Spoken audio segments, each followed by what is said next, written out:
Hello, y'all. Welcome to Jackalope Tales. It ain't a podcast. It ain't a podcast. Well, it is a podcast. This is extra. Yeah, this is extra stuff. This is this is extra. Yeah. This is Jackalope Reports. I like it. Yeah. So this little excursion we're doing is Diddy Do It. Yeah. I wonder what this is about. Right. Ooh. So when this first started happening with the P. Diddy news, when it was breaking, we mentioned on one of our earlier podcasts that we'll probably spend a podcast covering it because this was, and we'd wait till some more things broke. Mm-hmm. But this thing has so many layers and so much crazy conspiracy, we decided we would do a little deep dive. Yeah. And just provide updates as it happens. Yep. So. And do a Jackalope Tales presents this crazy Diddy controversy and possible conspiracy. Because there's so many stories based around it and it's gone off the rails. Oh, yeah. So many. Maybe it's true. I don't know. Or maybe it's partially true. Who the F knows? I want to hear the testimony. And when there is so much drama about jury selection, I mean, it's going to be insane. Right. When this whole thing kicks into gear. Right. So opening arguments start soon. Yeah. But just the jury selection has been crazy. Oh, some of this stuff that's come out and the list of the witnesses that they'll be calling. Yes. Things like that. Right. Oh. So we're going to cover this a little bit differently. We're always a bit irreverent. We're going to focus on the musician and the musician's part of this. Yeah. We might not get down and dirty in the details. There's going to be some details we don't even want to cover. No.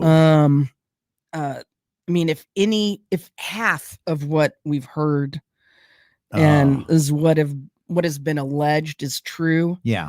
I mean, no, that's just territory. So it's getting in some touchy territory. Yeah. Literally. And we will cover it, but it would not probably in depth. We're gonna focus on the music aspect of it and the musician aspect. Right.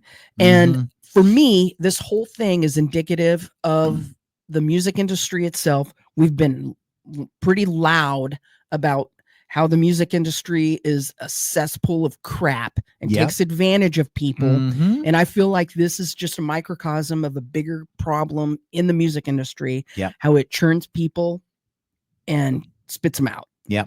And Diddy was a part of it. Yeah. A big part of it, it sounds like. The extremeness of it can be a surprise, but the fact of things like this happening is not a surprise. And we're by no means experts. And we don't set ourselves up as experts.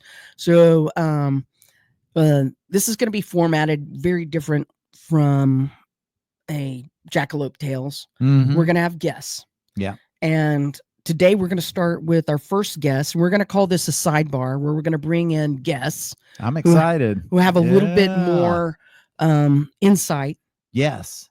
Provide kind of that other side of the story, the picture that they perceive. Right. So today we're going to do a little sidebar with our guest, Mr. Montana, guest expert. He is our street correspondent, and he's going to fill us in on some of the jury selection. Yeah. So take it away, Mr. Montana.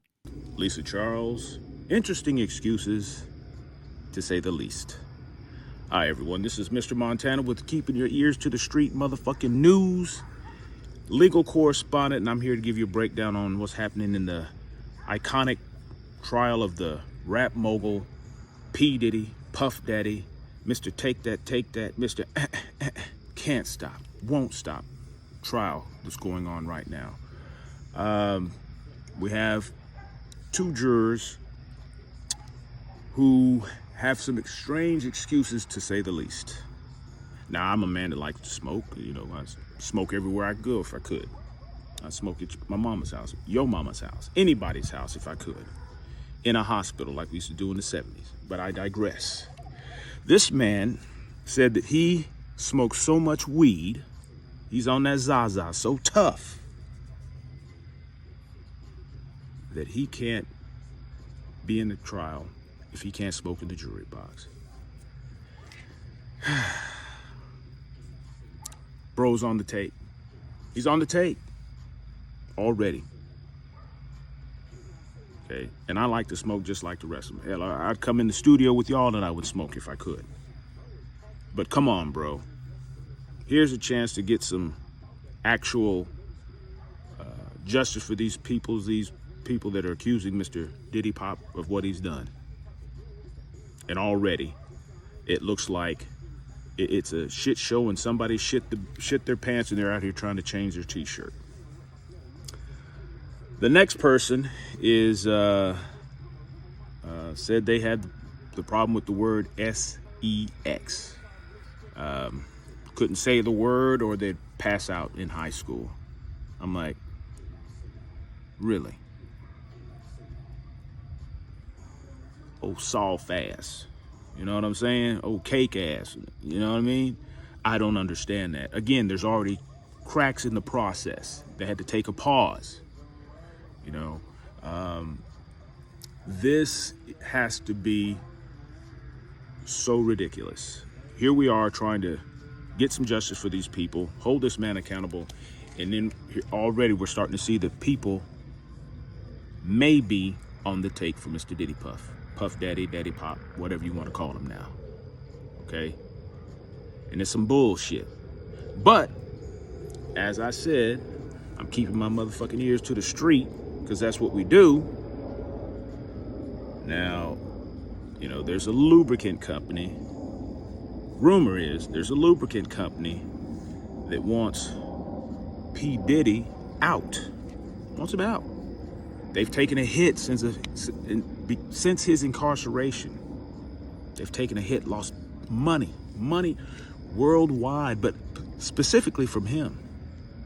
Now, the prosecution, of course, don't want Mr. Diddy out there because he might reoffend. Pause. You know. So, they're campaigning, allegedly, to get him out, and he's going to be the new lead campaign man on their new lubricant.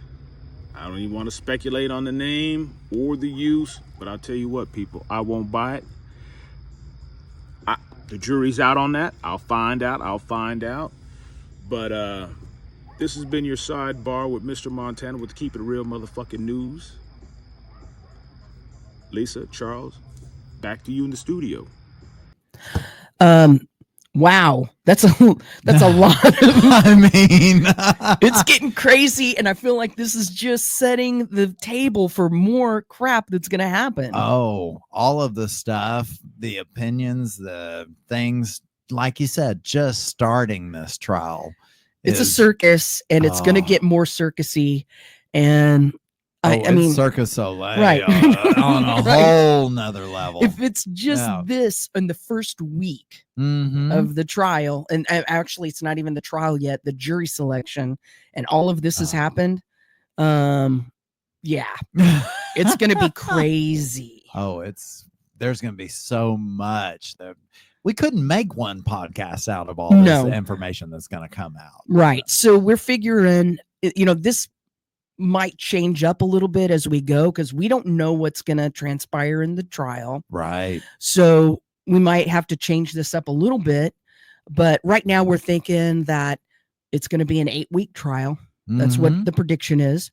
And we'll spend 8 weeks kind of breaking down some of the things that we found interesting. Yeah. So get on board. Let's go. Yeah. If you don't have a chance to catch up on things, come to us. We'll try our best. And we're just going to point out the things that we find kind of weird. Yeah. And that stuck out to us. Oh, yeah. About musicians? Yeah. Oh, my God. The stories are already crazy. So. Right. Bring it. Like, I don't, we're really not going to worry about Ellen DeGeneres and Oprah Winfrey and whatever. Nah, not worth our time. Yeah. Give us the other people. We're going to look at that. And every week we're going to ask, Did he do it? Did he do it? Yeah. And then we're going to, hopefully at the end, what's a jackalope? Is this a jackalope tale? Because the allegations are crazy. So we will find out, did he do it? And is it a jackalope tale? Hopefully at the end of this 8 weeks. Yeah. Okay. It's going to be exciting. So stay tuned. Yep.